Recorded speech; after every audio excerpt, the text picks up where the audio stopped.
ሰላም ሰላም ሰላም ውድ ቤተሰብ እንዴት ናችሁ? ደህና ናችሁ? ያለው እግዚአብሔር ይመስገን። ዛሬ እንግዲህ ቡራ በአዲስ ነገር መጥቷል ማለት ነው። የቀጠሮ ጌም አለ ዛሬ ከምሽቱ 4 ሰዓት ብሎ መልእክት አስተላልፏል። ስለዚህ ማንም እንዳይቀር ተሳተፉ፣ ይሄ እድል እንዳያመልጣችሁ፣ የሀይሚዬ የቅመምዬ ነው ብሎ ማለት ነው። እንግዲህ የቀጠሮው ጌም ዛሬ ስለሆነ ከምሽቱ 4 ሰዓት ነው። ስለዚህ የሰላም የፍቅር ጨዋታ ነው።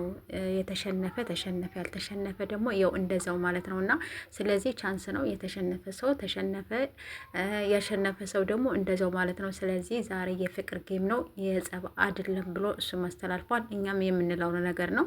ስለዚህ የሁለቱም ፉክክር ላይ ናቸው። የሚያሸንፍ ሰው እንግዲህ ያሸንፋል ማለት ነው ጋይሶች። ስለዚህ መልካም እድል ብያለሁ የኔ ውዶች፣ የኔ ምርጦች እና ቡራ በአዲስ መልኩ እንግዲህ ሱፉን ግርገጭ አድርጎ ከችሏል ማለት ነው። ይመች ቡራችን፣ ቀብራራችን እና የኔ ውዶች፣ የኔ ምርጦች በዚህ መልኩ ከችሏል ቡራ ማለት ነው። ሰብስክራይብ፣ ላይክ፣ ሸር እያደረጋቸው እኔንም ደግሞ አበረታቱኝ።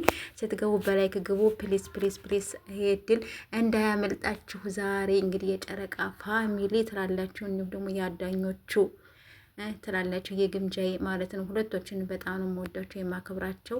ስትገቡ በላይክ ግቡ እኔንም ደግሞ አበረታቱኝ ማለት ነው። ፕሌስ ፕሌስ ይህን ቻናል ወደ ራሱ መልሱልኝ።